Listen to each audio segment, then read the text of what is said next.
Eh bien bonjour à tous, bienvenue sur la chaîne Mountain Driver. Aujourd'hui on se retrouve pour une vidéo avec la Mégane RS de Théo. Donc vidéo un peu tranquille aujourd'hui, il va nous dire 5 choses qu'il déteste sur la Mégane. Donc toujours des choses importantes à prendre en compte avant l'achat aussi, pour avoir un peu quelques points de vue des utilisateurs comme on dit.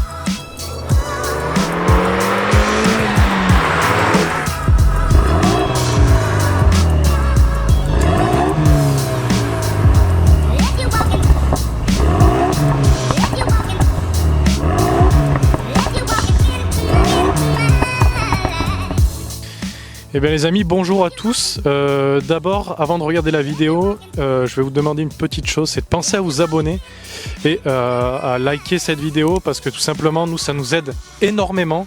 Vous, ça ne vous coûte rien. Je sais, c'est un peu chiant comme phrase à chaque fois en début de vidéo YouTube. Mais voilà, nous, ça nous fait extrêmement du bien d'agrandir notre communauté et on en a besoin. Alors Théo, premier point que tu aimerais souligner, première chose que tu n'aimes pas forcément sur la Mégane, parce qu'il n'y a pas que du positif, hein, forcément. Donc vas-y, on t'écoute.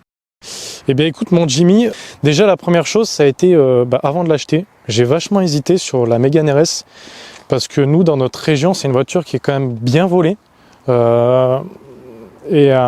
du coup ça m'a vachement fait hésiter, parce que je me suis dit putain c'est arrivé à un ami en plus qui avait une Mégane 3 RS, et lui, la sienne, il était allé à un bar et tout simplement, en sortant du bar, il s'était fait voler sa voiture. Et voilà, moi, je voulais pas que ça m'arrive et du coup, j'ai vachement hésité à prendre une RS. Et bon, la passion et la voiture est passée au-dessus. Du coup, j'ai passé le cap, mais sachez que avant d'acheter une voiture, il faut bien en être conscient que c'est une voiture qui est très convoitée par les malfaiteurs. Donc, soyez-en conscients avant l'achat du véhicule. Donc, bien sûr, pour les Mégane RS, rassurez-vous quand même, il existe des systèmes pour éviter de se faire voler le véhicule. Par exemple, on peut déplacer la prise OBD, il existe des blocs pédales, des blocs volants, tout ça. Alors si vous demandez pourquoi les Méganes sont autant volées, c'est parce qu'en fait il y a quelques années dans une usine, je ne sais plus dans quel pays, vous pouvez trouver ça facilement sur Google, mais Renault en fait s'était fait piquer des milliers de cartes, vous savez les cartes, tout simplement les cartes de Renault, quoi, la clé de contact. Ils s'en étaient fait voler des milliers qui étaient vierges et donc les malfaiteurs s'en sont servis pour les formater, prendre le code des cartes existantes et donc après par la suite avec des ordinateurs pouvoir facilement en se branchant sur la prise diag voler les voitures. Donc voilà, tout simplement c'est pour ça qu'aujourd'hui elles sont tellement faciles à voler. Par exemple dans mon garage Renault chez qui je vais, en 4 ans ils se sont fait voler 5 véhicules, ce qui est énorme, c'est un truc de malade.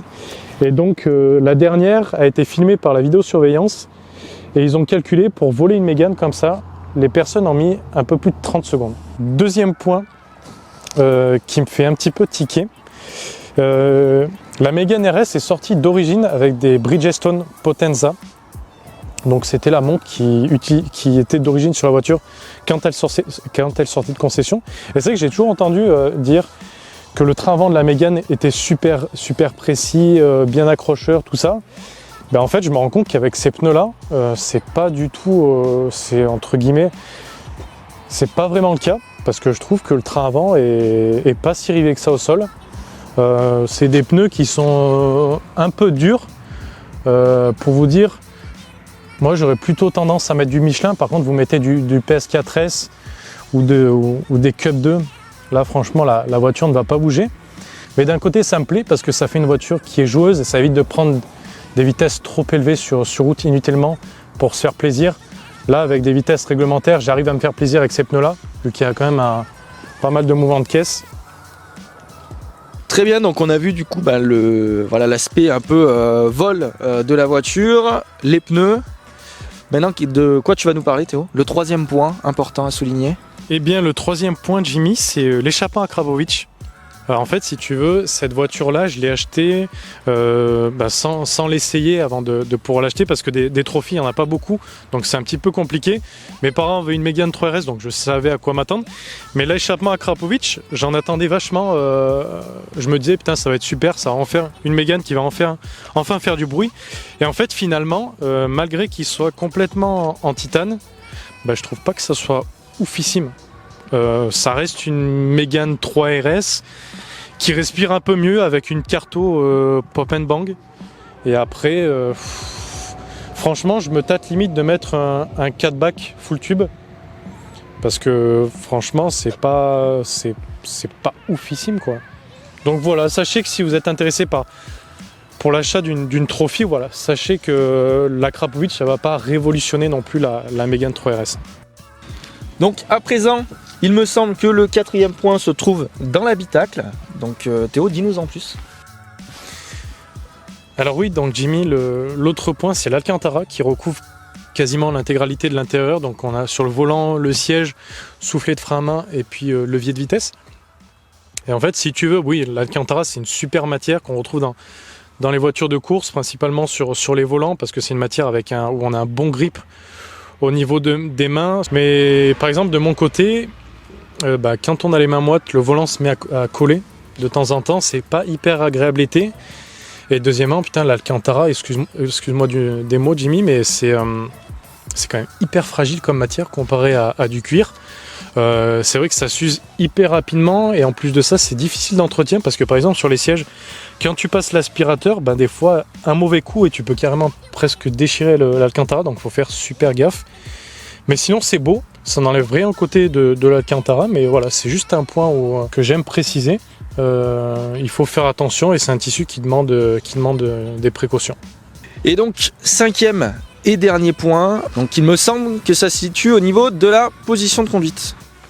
Donc moi, là je suis à peu près bien installé. Le volant est tiré au max, je crois que j'ai le siège baissé à fond. Et en fait si tu veux, moi je suis un peu plus d'1m80, je suis pas non plus hyper grand.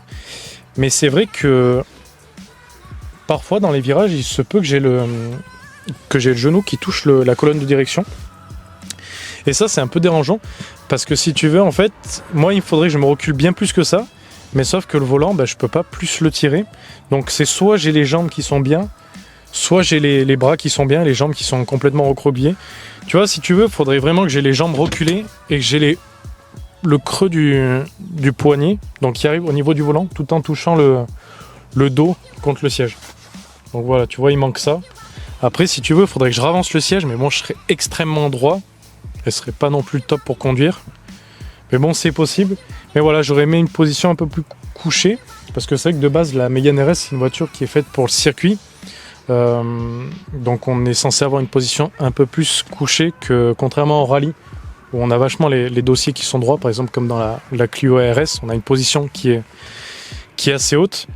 Et voilà pour ce dernier point. Pour les personnes qui font à peu près ma taille. Et Jimmy, toi qui connais un petit peu cette voiture après l'avoir conduite de nombreuses fois, est-ce que tu peux nous dire ce que toi t'aimes pas forcément sur cette Mégane? Alors moi, ce qu'il faut savoir, c'est que déjà la Mégane RS, c'était une voiture sur laquelle j'avais plein d'a priori. C'était pas une voiture j'étais vraiment pas convaincu, quoi, comparé à d'autres voitures. Et le fait de l'avoir connue grâce à Théo, d'ailleurs je l'en remercie, et j'ai totalement changé de point de vue. C'est une voiture que j'apprécie beaucoup, mais c'est pas pour autant une voiture, je pense, que j'achèterai pour différents points. Déjà, le premier, c'est que voilà, une trophy dans cette configuration, on se situe aux alentours des 30 000 € à l'achat, il me semble. Pour cette somme-là, ça m'embêterait de croiser des Mégane RS, parce que c'est des voitures qu'on voit quand même beaucoup sur les routes. À mettre 30 000 € dans une voiture, je préfère que ce soit une voiture un peu plus atypique, qu'on ne croise pas tous les jours. On l'avait bien vu d'ailleurs avec le Speedster, la MX5 ou autre, c'est des voitures qui sont un peu moins courantes. Donc ça, pour moi, c'est un des points faibles. Après, je pense que c'est pas forcément ce que recherchent les personnes qui achètent des Mégane. Mais sinon, quoi d'autre? La sonorité, pour moi. Donc je rejoins un peu Théo sur le fait que quand on voit une ligne à Krapovic, on s'attend à mieux niveau sonorité, surtout à l'intérieur de l'habitacle. Pour moi, c'est pas assez présent. Donc ça c'est un des points faibles. Et après sinon pas grand chose à dire.